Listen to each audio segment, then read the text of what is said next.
Fala moçada, boa tarde. Quinta-feira, último dia de abril. Pessoal que já está quarentenado aí há mais de um mês. Pessoal que já está em casa aí há 40 dias, 45 dias. Aqui com o Cetraf não é diferente.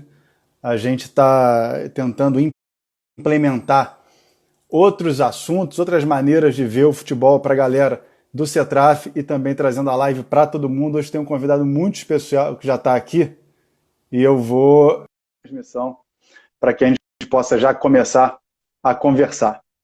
Augusto já entrou, já solicitou, já estou aqui aguardando. Opa! Pintou.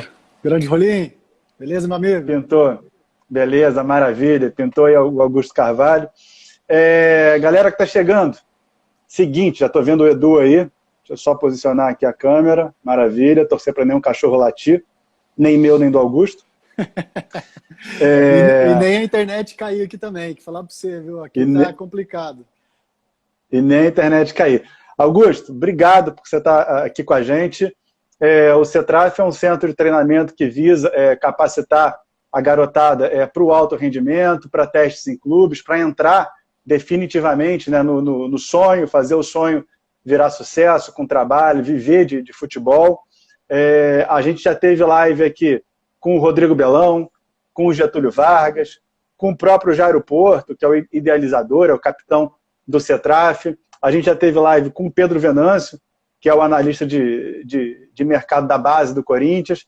Já teve live com a Rosana, atleta do Palmeiras, 15 anos de seleção brasileira feminina, que veio de um destreino grande também. A garotada aprendeu bastante o que é ficar parado, voltar.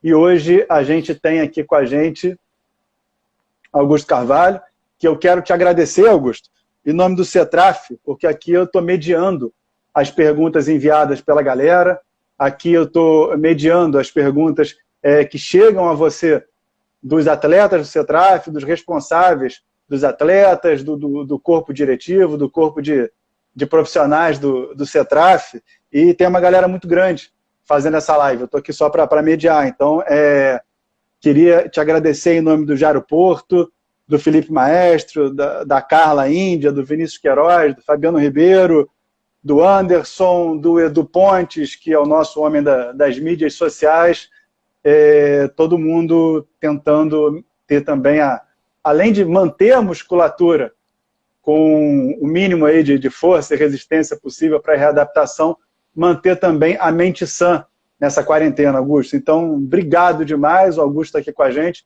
Ele é psicólogo da base de Cotia, fica lá com a garotada do São Paulo. Tem alguns outros também trabalhos como psicólogo do esporte, se eu não me engano, com ciclismo também, com algumas outras modalidades. É isso, né, Augusto? Boa tarde. Valeu, Rolim. Bom, primeiramente agradecer aí o seu convite, né? Sempre muito bom estar com você.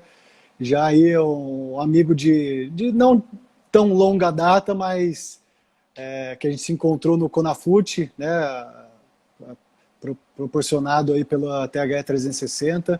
Então, um abraço para o pessoal lá, família Rodrigo Molina lá, da TH 360. Isso. Enfim, sempre muito bom estar com você, profissional de altíssima qualidade, pessoa boníssima, e sempre bom a gente estar próximo de pessoas assim. Agradecer ao Cetraf também pelo convite, né, pela oportunidade de estar falando um pouco aqui, trocando um pouco de ideia. Tenho muito cuidado para não me comprometer em trazer todas as respostas, né? Mas sim tentar provocar um pouco quem está nos assistindo, quem está participando aí, a pensar um pouco também, né? A essas pessoas encontrar as suas respostas. Então, maravilha. Pode falar. Não, perdão, pode falar. Então, acredito que um pouco da linha vai ser essa. Só também falar um pouco da responsabilidade que é ser um porta-voz da psicologia do esporte, do São Paulo Futebol Clube, das categorias de base, do Taubaté Futsal, né? Enfim, é uma grande responsabilidade estar falando de temas tão emergentes e tão importantes, né? Não só para o esporte, mas para a sociedade como um todo, né? E nesse momento tão delicado que a gente está passando. Então, muito obrigado pelo convite, espero que o papo seja produtivo aí. Maravilha. Para quem não está pegando a live ao vivo, a gente sabe que está todo mundo com seus problemas pessoais em casa, está todo mundo com a sua rotina totalmente fora de ordem, ainda se adaptando. O papo depois ele fica disponível no YouTube do Cetraf. Depois o papo ele é baixado, ele é editado e fica lá no YouTube para você poder ver, rever. E é um papo que fica para além da quarentena, é um papo que a gente vai falar aqui de muita coisa relacionada ao esporte. Esporte é jogado com, principalmente futebol, né? Jogado com os pés, mas cabeça que comanda, né, Augusto? Com certeza, é impossível a gente separar o corpo da mente, né? E principalmente de um atleta que ele pode aí até ter toda a capacidade física, né, em termos de resistência, de força explosiva, de flexibilidade, e ter toda a técnica ali apurada, mas se a cabeça não pensar para que ele possa tomar boas decisões e resolver os problemas do jogo, se beneficiando da sua capacidade física e da sua técnica, de nada adianta, né? Só mandar um abraço ali, eu vi que o Éder 04, que fez parte da base lá com a gente também, entrou, o Anthony Cabecinha de Brasília 02, então um abraço para os atletas do São Paulo aí que passaram pela base do São Paulo e estão seguindo sua vida aí, então um abraço para todos aí. Mas é isso. Maravilha. Futebol jogado Augusto, com a cabeça também, vamos lá. Pois é, nesse momento conturbado que a gente está passando, como é que fica a questão da psicologia? Os atletas eles estão confinados, né, cada um treinando da maneira que pode, da maneira que dá, de acordo com o seu tempo, de acordo com o seu espaço, de acordo com o seu ambiente familiar. Qual é a importância da manutenção da saúde mental dessa garotada, Augusto? Bom, Rolim, na verdade a importância da saúde mental é em qualquer momento da nossa vida, né, cara? Seja em termos de relacionamento, em termos familiar, em termos de trabalho, em termos de lazer, enfim. O homem, o ser humano é um ser racional, mas também emocional. Então, em qualquer momento em que a gente esteja passando, sempre é importante a gente estar atento e cuidando da nossa saúde mental. É óbvio que em momentos difíceis, de situações adversas, de crise como a que a gente está passando, há a possibilidade da gente ser impactado, né, com situações estressoras, perturbadoras como as quais a gente está passando, é muito mais acentuado.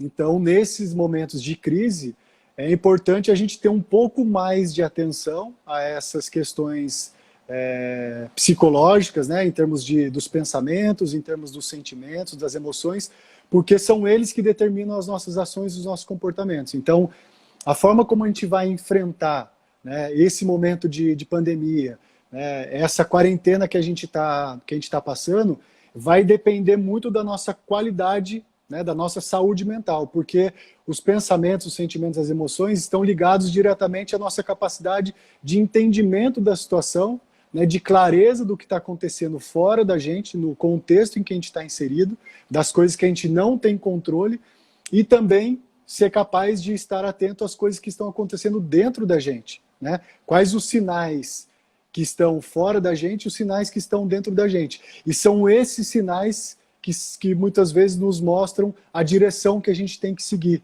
né? Então, a nossa capacidade de avaliação, de reflexão, de planejamento e de ação, seja dentro ou fora de campo, seja em momentos de crise ou não, está totalmente associado à nossa qualidade, à nossa capacidade de saúde mental.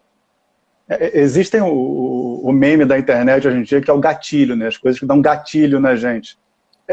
Essa quarentena é uma fábrica de gatilho, não tem para onde correr. Né? Exatamente. E na verdade, Rolim, é muito interessante porque acho que a gente vai falar ao Rodrigo Cabral, grande, digo, excelente treinador lá da categoria sub-10, sub-11 do São Paulo Futebol Clube. Rolim, na verdade, eu acho que muito da nossa conversa hoje vai ser em relação a isso, né? Momentos de crise não necessariamente são momentos apenas perturbadores e ruins, né? Momentos de crise tem também um jargão, né? Crise, se você tira o S do crise, vira CRI, né? Você criatividade, você criar novas formas de enfrentar situações. Então, apesar de todas as dificuldades que a gente está passando, alguns um pouco mais de dificuldade, em termos até financeiro, em termos de recursos, né, de estar em casa, de poder ali sobreviver com o que tem, mas todo mundo está sendo afetado. Então, mesmo diante das dificuldades que a gente esteja passando, eu acredito muito na importância desse momento difícil que a gente está passando, para que a gente possa encontrar oportunidades, e uma oportunidade seria nesse ponto que você tocou, encontrar ou entender melhor quais são os nossos gatilhos. Né? Puxa, eu sempre fui muito ansioso, eu sempre fui muito agitado, ou eu sempre tive dificuldade de dormir, mas agora isso está me afetando mais. Por quê? Ah, será que eu sou muito impaciente? Ah, então eu estou percebendo que quando eu não consigo fazer isso no meu dia, eu percebo que eu tenho mais dificuldade para dormir.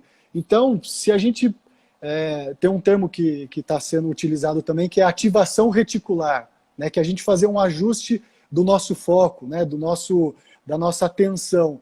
Então, se a gente mudar um pouco o nosso foco para os problemas que a pandemia, a quarentena está trazendo, e colocar o foco um pouco mais para as oportunidades que a gente está tendo, eu acho que a gente consegue entender e descobrir aí coisas muito importantes e ricas que vão nos ajudar no nosso futuro aí. Você falou sobre mudança, sobre crise. Tem uma mudança que afeta, eu achei que estava na casa de 85% dos atletas, você veio com 98%, eu quase caí para trás, que é sair de casa, né, para ficar alojado num clube, e aí começa a primeira grande mudança, né, e mudanças na nossa vida, né, desde que a gente acabou se tornando um ser social, elas abalam o nosso mental. O que traz de crise para o atleta que sai da sua família e se aloja? O atleta ele pode ter depressão, muda sono, muda fome, muda comportamento. Como é que é esse atleta que sai da sua casa, independente de como seja o seu ambiente familiar, bom, ruim, rico, pobre, e vai para um alojamento num lugar diferente, pessoas diferentes, e para ser cobrado? Exatamente, boa questão, Rolim. Só fazer um adendo aqui, na verdade, talvez esse número, essa porcentagem de, vamos lá, 98% dos atletas alojados, talvez seja um pouco mais da realidade do São Paulo, né? Pelo Sim. fato da localização do centro de treinamento, né? Mas talvez... E da captação. Da captação também, perfeito. Mas muitas vezes, talvez ali o CT do Palmeiras, do próprio Corinthians, que fica mais, né, numa zona central ali de São Paulo, exatamente, fica mais fácil para as famílias se alojarem ali, e também em termos de captação, como você falou, acho que esse termo de captação ele é determinante também para a porcentagem dos atletas que vão alojar ou não. Essa questão que você falou, sair de casa, né, e alojar, e se familiarizar e se contextualizar num novo ambiente, traz mudanças e, com certeza, necessidade de adaptação. Né? Eu mesmo... Augusto, entrou aqui agora, Augusto, a Carla Índia, que é preparadora física do CETRAF, e já morou alojada. Foi atleta, foi da seleção feminina de base, já morou em Foz, já morou em Caçador, sabe como é que é aí essa expectativa de sair de casa. Com certeza. Então ela vai poder também nos ajudar aí a complementar essa questão tão complexa também. Vi que o Rildo, que foi da base de São Paulo, está agora no Grêmio. Abraço, Rildinho. Vi que o mestre Gabriel Puópolo de Almeida, que trabalha psicólogo, grande psicólogo de São Paulo, do Sub-20, também instrutor da CBF, entrou em um abraço para todos. Rolim, vou falar de uma experiência minha. Quando eu fui, na verdade... Eu fui para o São Paulo, iniciei em dezembro de 2009, né? E janeiro de 2010 tinha a antiga Copa Votorantim, né? Sim. Eu não sei se existe ainda, que é na cidade de Votorantim, próximo a Sorocaba, que é um brasileiro da categoria Sub-20, né? Então tem toda uma preparação ali logo nas 2 primeiras semanas de janeiro, né? E foi ali, eu tinha 1 mês de clube, né, um processo ainda de adaptação, e como essa pré-temporada ela é feita com os atletas, tudo, e eu ainda não residia nem em São Paulo, nem em Cotia, ainda morava em Taubaté, eu tive que ficar alojado. Então eu passei 2 semanas também alojado. Só que isso eu tinha 29 anos, 28 para 29 anos. Então foi o primeiro momento em que eu saí de casa e, teoricamente, assim, fiquei um pouco alojado ali.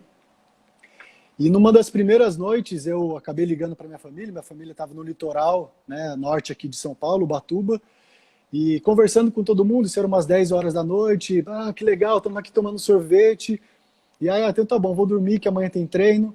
A hora que eu desligo, o CT de Cotia, você conhece, um breu, né? Ninguém, todos os atletas já nos seus quartos, só os bichos ali, os animais que estavam ali. Eu olhei para aquilo tudo e falei, meu Deus do céu, o que eu estou fazendo aqui? Minha família curtindo as férias, né, em Ubatuba, eu aqui, bateu um aperto no meu coração, uma angústia, que eu pensei, falei assim, vou pegar o carro e vou embora daqui. Isso eu tinha 28 E você com o dobro da idade da garotada que chega para alojar. E outra, psicólogo. Já tinha feito terapia, já passei 5 anos estudando a mente humana, e mesmo assim eu tive dificuldade de lidar com a minha mente humana. Então imagina para um atleta que está ainda num processo de transição entre a infância e a fase adulta, que é o período da adolescência, que é um período por si só muito complexo e de intensas transformações, né? Tem os estudiosos ousam a falar que a fase da adolescência é a fase de maior transformação de todo o nosso ciclo, né? Então é uma fase onde o corpo muda, onde os hormônios estão à flor da pele, onde os nossos pensamentos, as nossas ideias, as nossas crenças estão também sendo ali questionadas e reavaliadas, né? É um momento que a gente está se mudando por si só, né? Então imagine essa mudança interna que já é complicada, a gente já foi adolescente, a gente já sabe que a gente deu muito trabalho para os nossos pais, para os nossos professores, né? Na rua onde a gente morava, para os nossos vizinhos. Então sair de casa no momento onde a minha casa interna já está desestruturada e eu preciso me adaptar a essa minha casa interna e também a casa externa, é um período muito difícil. Então, a questão da ansiedade, da confusão, de não entender o que está acontecendo, de angústia, de incerteza, de insegurança, de preocupação, de desânimo, enfim, inúmeros sentimentos. De hierarquia, né? Outras pessoas te dando ordem. Tudo, de se adaptar a dormir, a dividir quarto com pessoas que você não conhece, que você não tem intimidade, que você não se identifica, né? A estar tendo ali que cumprir com uma rotina que antes você tinha o seu pai, sua mãe, os seus responsáveis para te ajudar, né? A sua casa é o seu ambiente mais confortável. Então, ser tirado desse ambiente de conforto para um ambiente hostil, né? E ainda competitivo como é de um clube de formação, é muito complexo. Então é natural que que esse indivíduo, ele sinta, ele tenha ali diversos sentimentos, um mix de sentimentos, se na maioria deles, sentimentos bem complexos que podem levar esse indivíduo a entrar em alguns quadros depressivos, a desenvolver alguns transtornos de ansiedade. Então é importante também a gente entender que nem sempre um período de tristeza, um período desmotivado, um período de melancolia, essa pessoa está em depressão, né? Porque a gente tem, né, uma criança ou uma pessoa que é agitada, essa criança é hiperativa. Então ela já é estigmatizada como hiperatividade. Eu já cria o rótulo, né? Exatamente. Um atleta em que ele está há muito tempo triste, ele está chateado, ele está ali passando por esse processo de luto, de saída de casa, ele está com depressão. E não necessariamente, mas é importante a gente estar atento para que, se esse processo, né, esses sentimentos, eles persistem ao longo de um tempo e começam a prejudicar de forma muito intensa os comportamentos desse indivíduo, e aí é importante a gente ter algumas intervenções mais efetivas ali. Augusto, a gente fala muito em protocolo na Covid, né? Vou aproveitar que você bebeu sua água. Espera aí.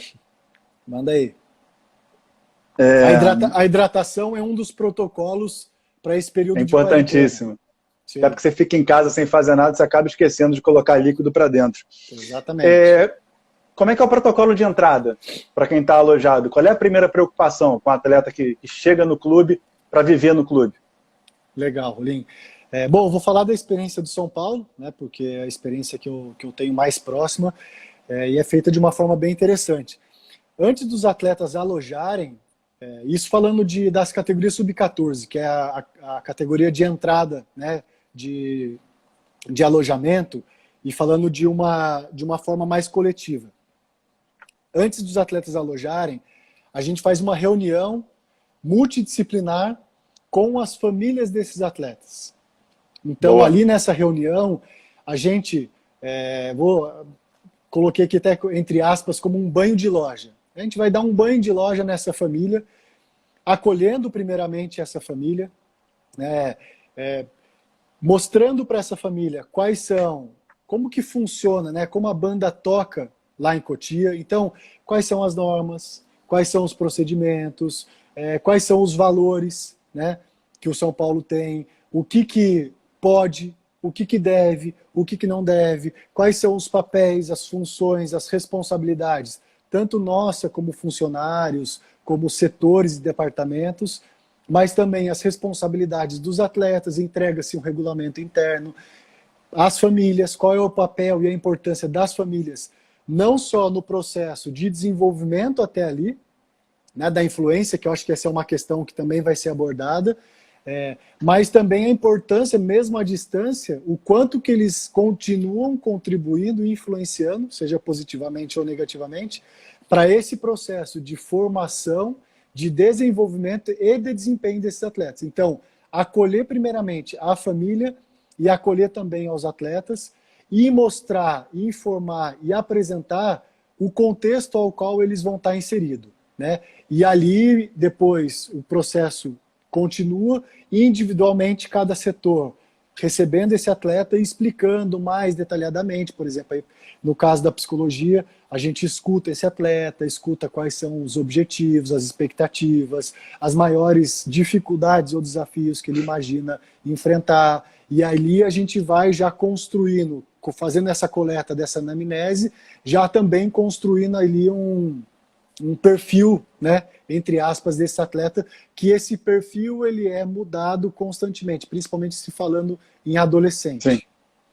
Tem uma pergunta boa, inclusive sobre perfil de atleta, Augusto, que o atleta que vira para você e fala: Augusto, eu tenho o sonho de jogar bola, mas eu vim de uma família humilde e o meu sonho é o arrimo da minha família.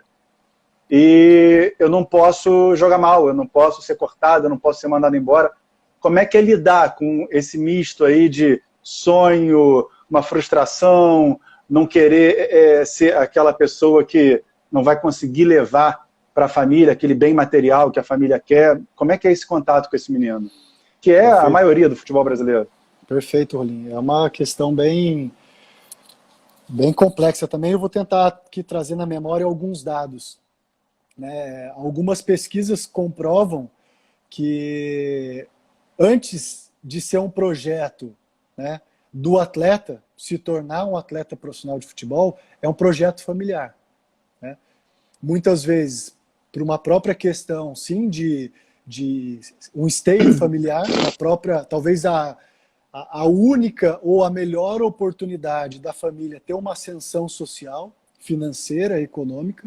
Então se projeta isso conscientemente ou inconscientemente nesse atleta, e a gente está falando aí dessa projeção de responsabilidade de um atleta de 10, 11, 12, 13, 14, 15 anos, né? Então imagina um atleta com toda a turbulência interna que ele está passando, né? Saindo da fase da adolescência. A Kelly, nutricionista, beijão Kelly, Rodrigo Pignataro, grande Rodrigão, abraço. Então, entrou aqui também o Felipe Maestro, um dos nossos professores, que ele levantou a mãozinha mais cedo também, porque ele foi jogador profissional de futsal, jogou aqui, jogou na Espanha, jogou alojado, jogou até nas Ilhas Canárias, Augusto. Que maravilha, hein? Viveu bem então, hein? Passou por bons momentos aí. Grande Felipe, Rodrigão, abraço para todos aí. Então, Rolim,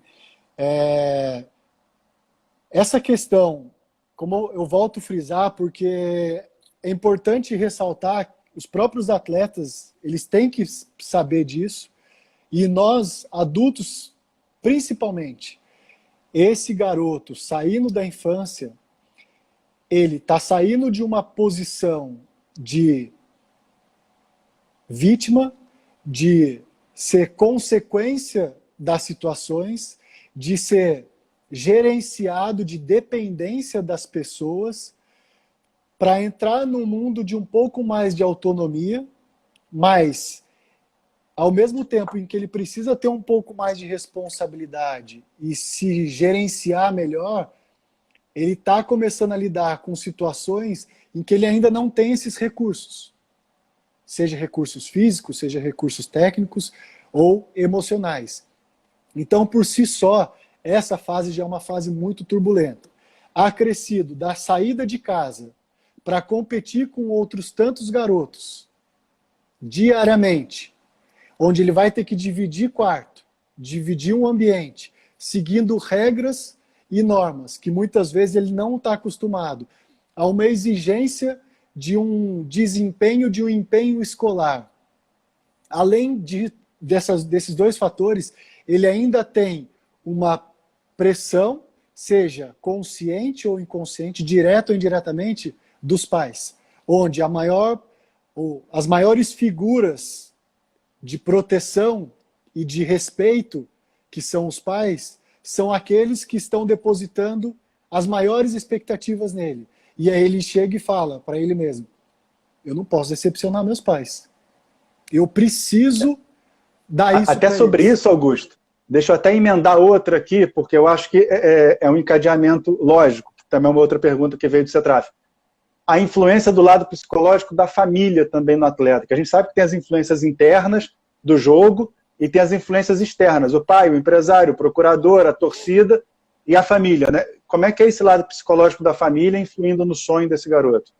Exatamente. Então, dando continuidade nisso, esse é o acolhimento que a gente faz com as famílias, que inclusive até vi o Luiz Alberto, sogro do meu irmão aí, abraço Luizão, Matheus, o estudante de psicologia, grande futuro aí psicólogo, Rolinho, escreva isso. Ele está no quinto ano de psicologia na Unital, está fazendo estágio, está me ajudando muito no futsal, e a gente está desenvolvendo um trabalho com a base, e aí falando dessa questão da base, é importantíssimo, a família primeiro também está consciente disso, Rolinho, que eles são muito responsáveis pelo sucesso ou pelo fracasso dos atletas. São responsáveis, não são os culpados, porque há uma divisão de responsabilidades. Nós somos responsáveis, vocês jornalistas são responsáveis também.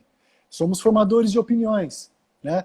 Os treinadores são responsáveis, os empresários, representantes são responsáveis e a família também é responsável. Então, é importante a gente também ajudar as famílias a entender essa parcela de responsabilidade, porque muitas vezes é consciente, mas muitas vezes é inconsciente que essa pressão é colocada, né? E muitas vezes é de um pai que desejou jogar futebol, mas não conseguiu, então ele tem ali um desejo reprimido, e isso vem de diversas formas. Então, quando um atleta, e eu tenho muitas experiências de atletas que vêm se queixar, vêm conversar comigo dizendo, poxa, você não está conseguindo chutar mais no gol, você não está conseguindo pisar na área para conseguir participar mais do jogo ofensivo, o que está acontecendo? E aí, no primeiro momento, eles têm dificuldade para entender e encontrar aonde que está essa origem, essa causa, né, de não conseguir ter esse desempenho técnico. E com o tempo eles vão entendendo, eles vão percebendo, eles falam, Augustão, cara, eu fico com muito medo de ir para o setor ofensivo e tomar uma bola nas costas e o meu treinador ou o meu pai do lado de fora na arquibancada brigar comigo. E se eu não consigo jogar bem, o meu pai fica sem se falar comigo. Eu vou embora para casa fim de semana e o meu pai não olha na minha cara. Cara, você tem noção que atletas vêm relatar e choram sofrendo porque eles se cobram tanto de ter que jogar bem, de não poder errar, ao ponto deles se pressionarem tanto pelo motivo, não por eles mesmos, mas porque os pais ou o treinador não vai falar com eles. Então imagina o momento do jogo, né, que a gente chama de... tem uma pesquisa do Mihaly Csikszentmihalyi, que é um húngaro, se eu não me engano. Ele é o pai da teoria do flow, acho que muitos já ouviram falar, né, que tradução para o português é o fluxo, né? Tem até uma música, né? No flow, por onde você passa é gol. Então, o momento do fluxo é um momento, foi a conclusão dessa pesquisa, na década de 80, que o momento em que a gente está em estado de flow, que é o estado em que o corpo e a mente estão em completo fluxo, onde as coisas fluem naturalmente, a gente não precisa pensar no que vai fazer. A gente simplesmente faz.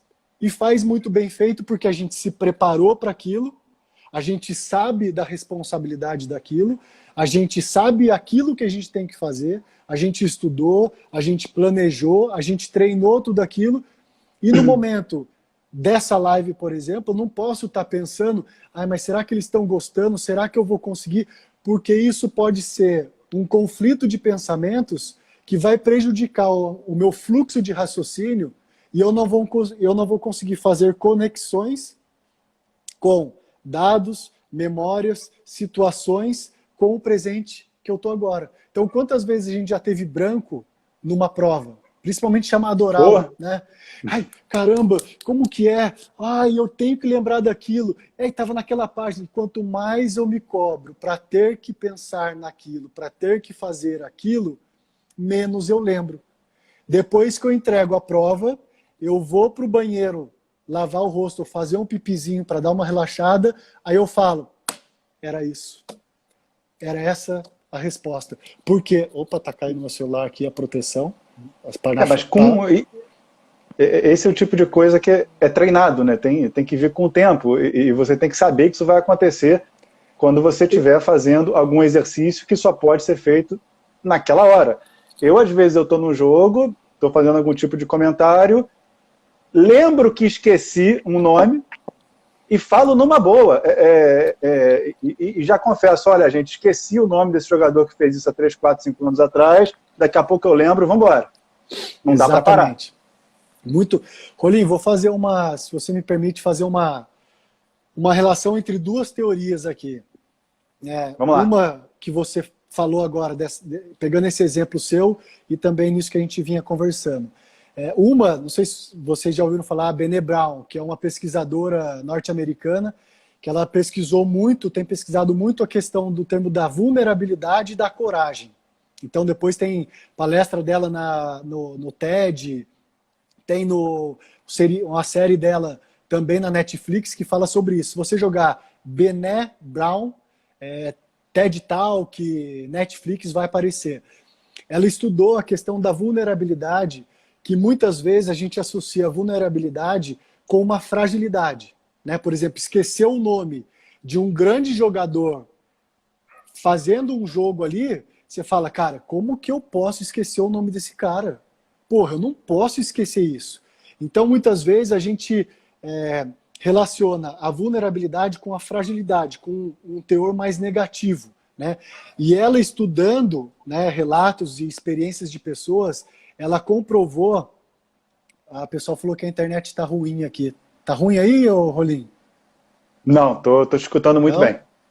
Tá. Não, o pessoal estiver escutando bem aí, manda um joinha aí, dá uma acenada, porque às vezes é a internet de quem está vendo a live. Isso. É a Kelly nutricionista aí que falou. Mas enfim, vamos lá. Até que o pessoal se manifeste, a gente vai continuando. Então, ela estudou esses relatos e essas experiências das pessoas. Boa, Rodrigão, tá legal. E ela percebeu que a vulnerabilidade, na verdade, está mais relacionado com a coragem. Quando você assume que você é vulnerável e você pode esquecer o nome de um atleta, quando eu assumo, no início da live, falando que talvez eu não consiga responder todas as respostas, já é um mecanismo de defesa meu, Sim. já estou prevenindo um gatilho autocrítico meu, um sabotador, que possa me prejudicar, de falar assim, cara, como que você não respondeu aquela pergunta? Era a oportunidade de você falar para diversas pessoas e mostrar como você é bom, como você é competente. Então, o fato da gente se cobrar muito e não se permitir a ser vulnerável no sentido positivo, nos prejudica muito naquilo que a gente está fazendo. E aí eu relaciono Entendi. com uma outra teoria, que é de um livro muito bom, de uma professora, doutora, famosíssima, e que foi a minha mãe, entre aspas, na psicologia do esporte, que é a Katia Rubio. Com certeza você conhece, né? E muitos devem conhecer. Ela escreveu um livro que fala sobre o mito do herói e o atleta, no imaginário esportivo. Então ela faz uma relação entre o mito do herói na Grécia Antiga, os grandes heróis da mitologia grega, Hércules, Ulisses, e ela faz uma relação dessas figuras mitológicas com a figura do atleta. E é uma linda história que tem muitas questões muito próximas. Uma dessas questões, além de a trajetória de um herói, que é sair de casa, né? Olha que interessante, a gente está costurando com a nossa história aqui também. É a odisseia dele, né? Exatamente, né? O de Ulisses. Ele sai de casa, Hércules assume um chamado para poder defender uma causa maior. Aí a gente fala de um propósito, de um sentido de vida, né? Então ele abandona o lar dele, o atleta, ele sai de casa, abandona a sua família para um propósito maior, realizar um sonho dele, realizar o sonho do pai, ajudar a família a ter uma ascensão social. Só que ao mesmo tempo que esse atleta, ele tem que ter essa coragem, ele tem que ter essa resiliência, ele tem que ser capaz de lidar com tantas situações adversas que ele vai construindo uma couraça que é necessário, a própria questão da competitividade, de ser um cara combativo, um cara agressivo, um cara protagonista da sua história, mas que isso vai também criando uma couraça que muitas vezes impede desse atleta de ser vulnerável.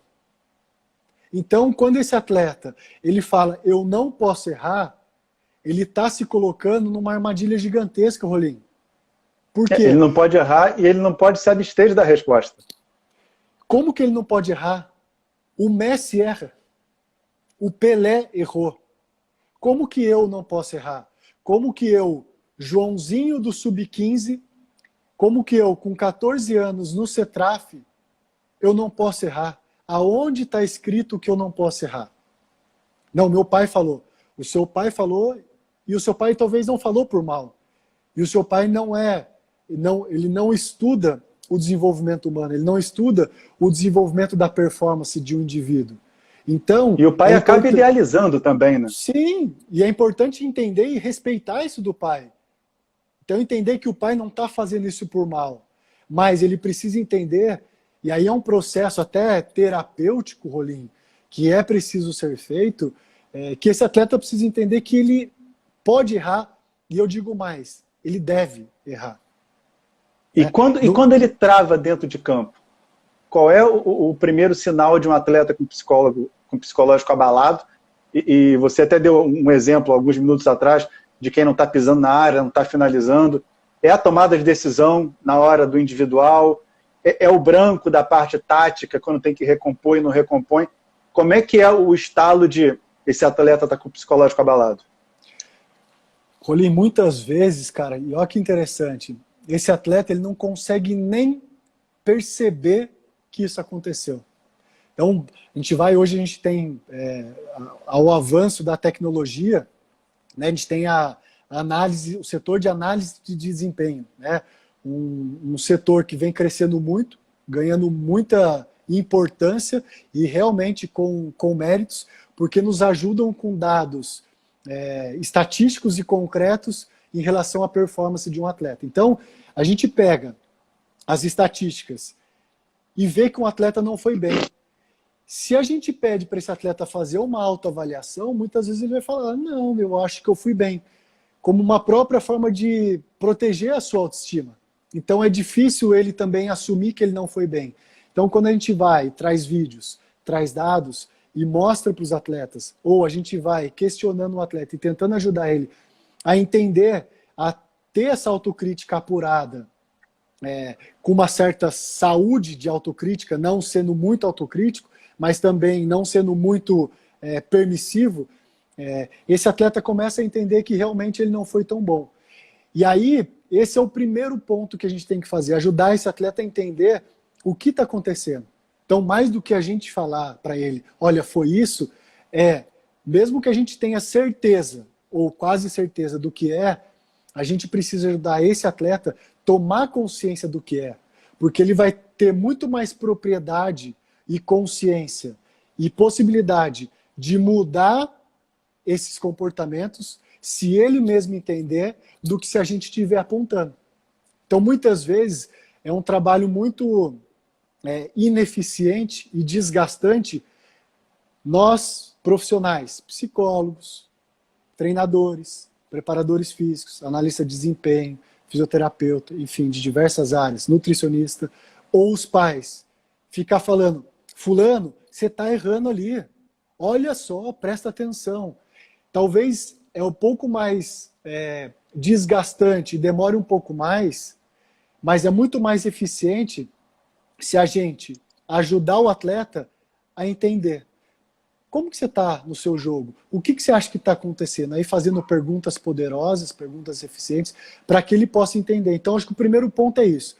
O atleta entendeu, e aí pode ser de diversas formas. Deu branco, né? Ficou muito nervoso, não conseguiu, ele percebe mais esse impacto na sua questão física, ficou ofegante, não conseguia respirar, prejudicou a sua visão periférica, prejudicou a sua tomada de decisão, mas tudo desemboca no comportamento. Ou ele ficou parado, ou ele deu uma cotovelada no cara, ou ele abaixou a cabeça e foi direto para o gol e não conseguiu ver que o canto estava livre, ou que tinha dois ali sozinho, que era só ele tocar e fazer o simples.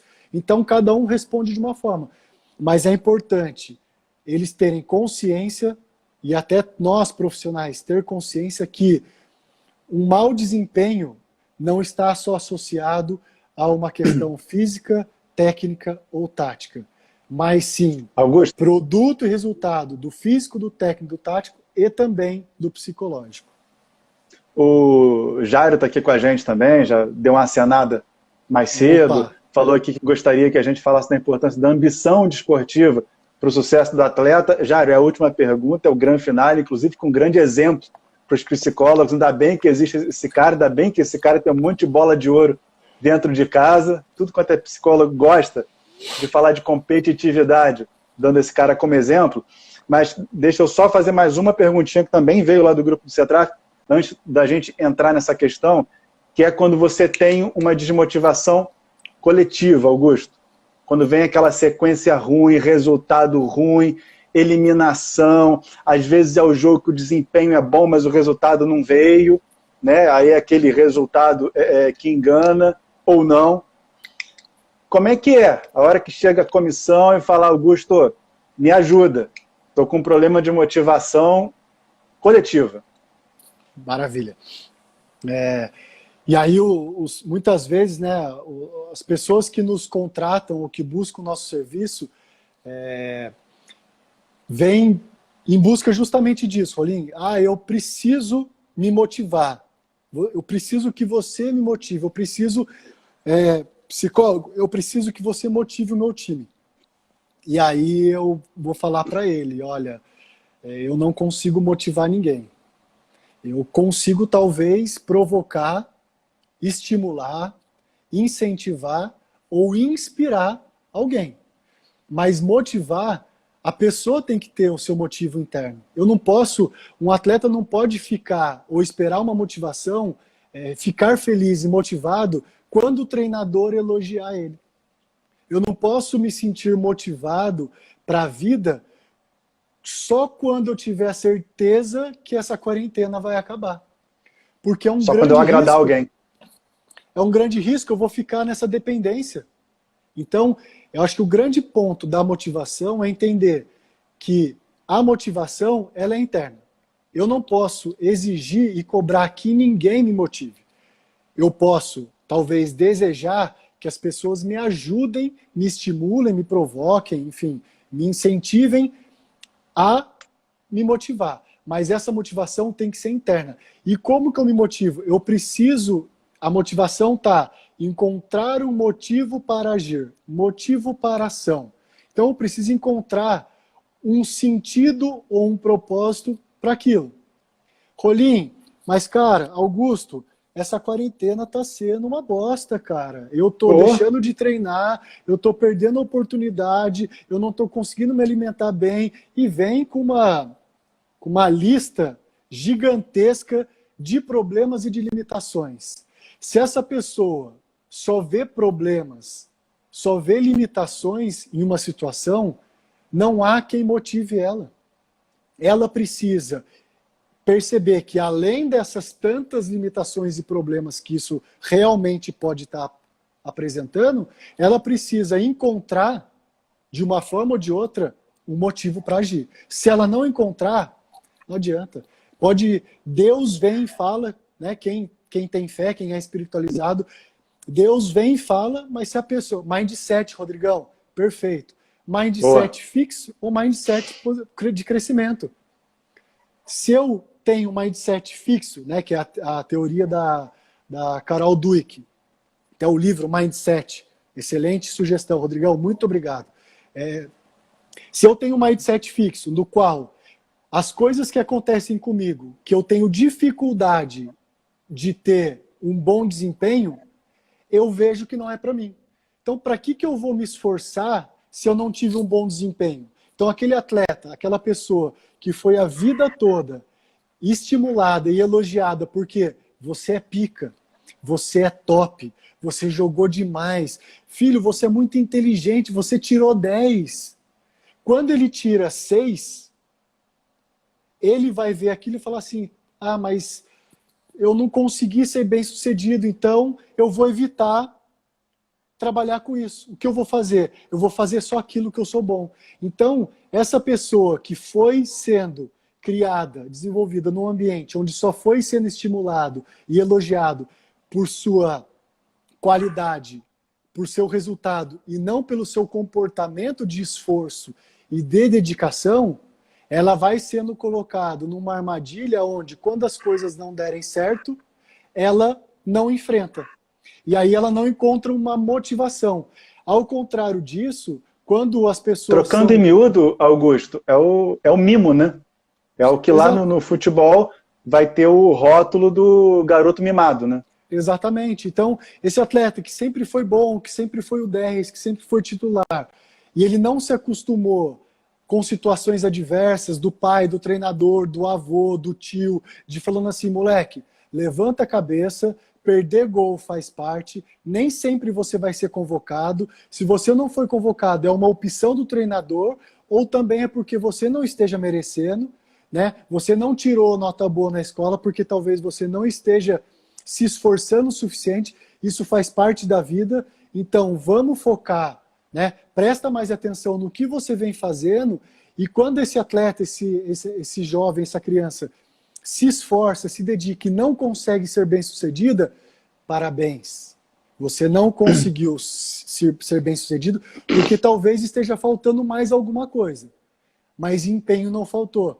Vamos sentar agora e ver o que você pode fazer de diferente, mas parabéns, eu vi que você se esforçou. Então você injeta ali um ânimo, um estímulo de que a dedicação é muito importante. Então você valorizou uma dedicação e você não ficou apegado à questão simplesmente do resultado, do seu desempenho. Então, essa questão de lidar com situações adversas depende muito dessa capacidade do indivíduo encontrar um motivo, um sentido maior de, em meio à crise, uma oportunidade de crescimento. Então é um mindset fixo e um mindset de crescimento. Né? O Cristiano Ronaldo, num dos vídeos dele, né, o Michael Jordan... Calma que a gente vai falar dele. Tá. Calma Maravilha. que a gente vai falar dele. Então, só pegando esse ponto, só para fechar vamos lá. Essa ideia. Uma equipe, um atleta que não teve um bom rendimento, foi desclassificado, o que um psicólogo pode fazer? Né? E aí eu vou roubar uma frase do Guardiola, que está num dos livros, chama-se Soccer Science, que ele fala assim: você é vencedor quando você perde? Olha que frase, olha que pergunta. Você é capaz de se sentir vencedor mesmo perdendo? Então, para uma equipe, eu imagino o Guardiola falando isso no vestiário. Sim. Pessoal, vocês são vencedores quando vocês perdem? Ou vocês só se sentem bem quando vencem? A derrota pode nos trazer muitos ensinamentos. Então, na série do Michael Jordan, do arremesso final, ele fala muito disso. Depois do terceiro ano, em que o Chicago era desclassificado pelo Detroit, eles foram desclassificados e ao invés deles tirarem férias, eles foram treinar na academia. Por quê? Porque eles não aguentavam mais perder. E eles falaram, porra, acabou. A gente não aguenta mais ser derrotado por esses caras. Então a gente vai trabalhar ainda mais para na próxima oportunidade a gente vencer eles. E aí o Michael Jordan, o pessoal fala, a partir desse momento o Michael Jordan começou a treinar mais membros superiores, a fazer mais treino de academia. Por quê? Porque o Detroit era a característica deles, um jogo físico. Um jogo de força. Né? De força, entendeu? Então eles conseguiram ver numa derrota, em mais uma derrota muito difícil, uma oportunidade e uma possibilidade de trabalhar mais e derrotar. E foi o que aconteceu. Maravilha. Bom, eu estou tendo hoje aqui a minha segunda oportunidade, terceira na verdade, com Augusto. Na primeira eu estava escutando, aprendendo com ele, e estava o coordenador no meu ponto falando assim, Felipe, já estourou. Você já estourou todo o tempo possível. E eu deixei estourar, não tive como fazer diferente. Desculpa, Rodrigo Molina, se você estiver por aí. Mas hoje eu vou tentar não estourar de uma hora para a gente não precisar abrir outra live.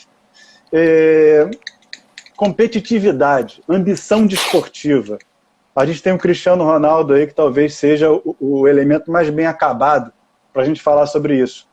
Até onde o atleta é extremamente competitivo e carrega o time junto com ele, e ele passa dessa linha tênue para um egoísmo que pode ser prejudicial. Como é que essa parte da competição, que eu não entendo diferente, ela tem que existir, ela tem que estar presente no futebol ou qualquer outro esporte de alto nível?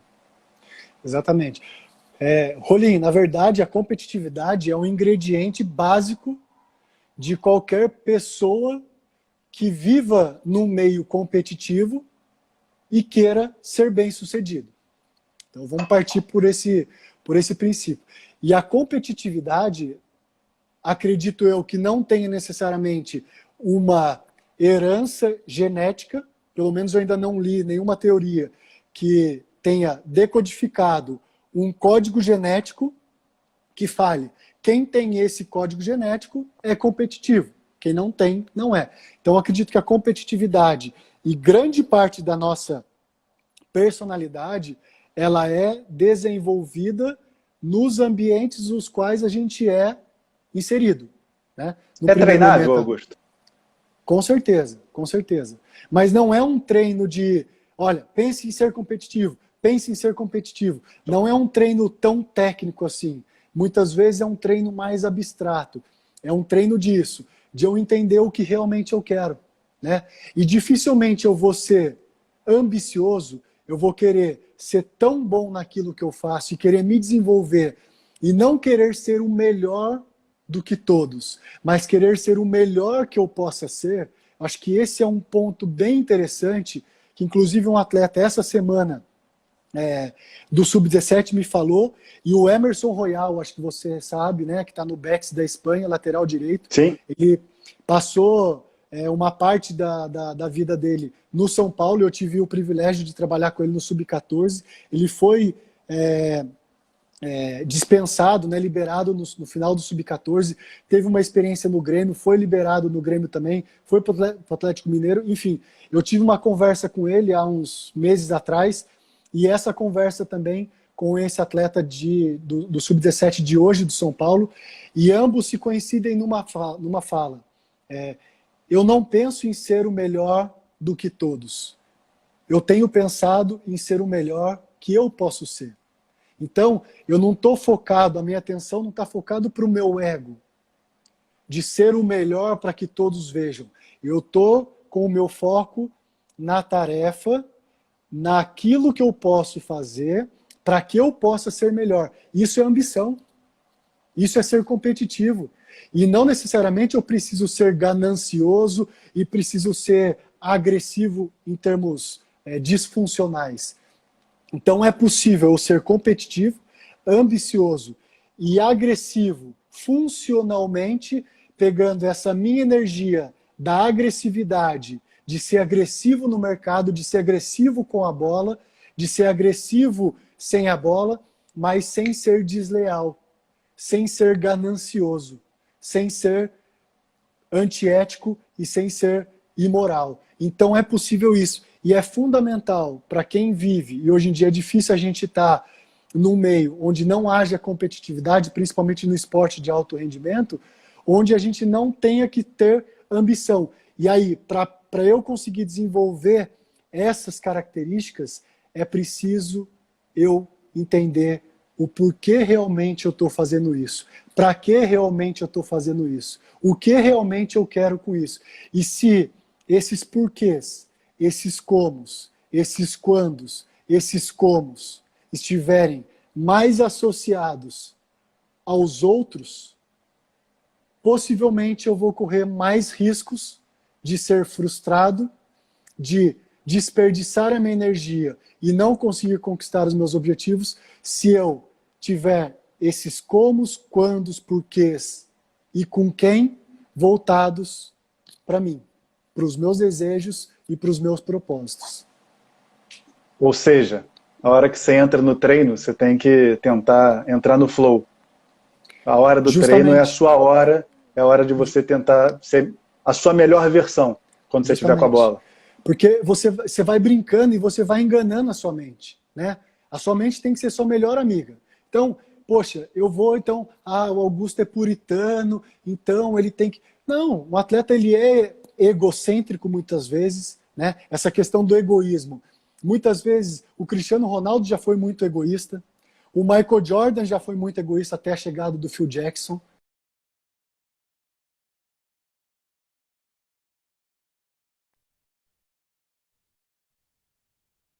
Diga. Tá ouvindo aí?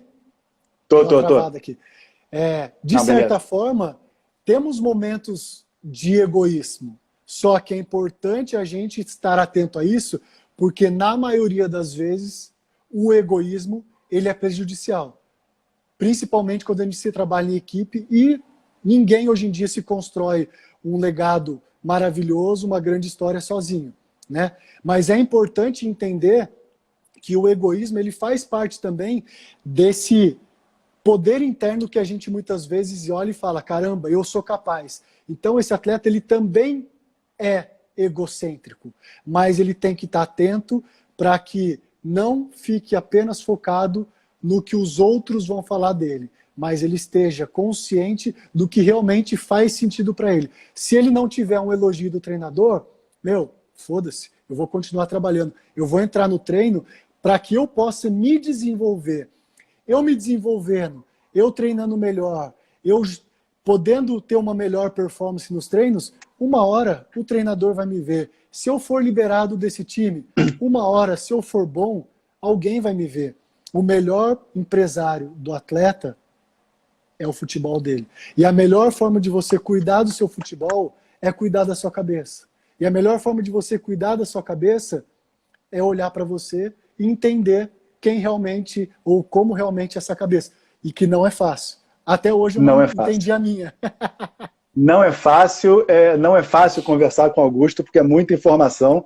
Em momento nenhum aqui a gente quer esgotar o que acontece numa base, como é que é a cabeça de um jogador, o que a gente pode ajudar, o que a gente pode decifrar, mas eu vou deixar a galera com aquele gostinho de quero mais. Foi muito bom, não vou deixar estourar 1 hora, deve estar faltando 2 minutos.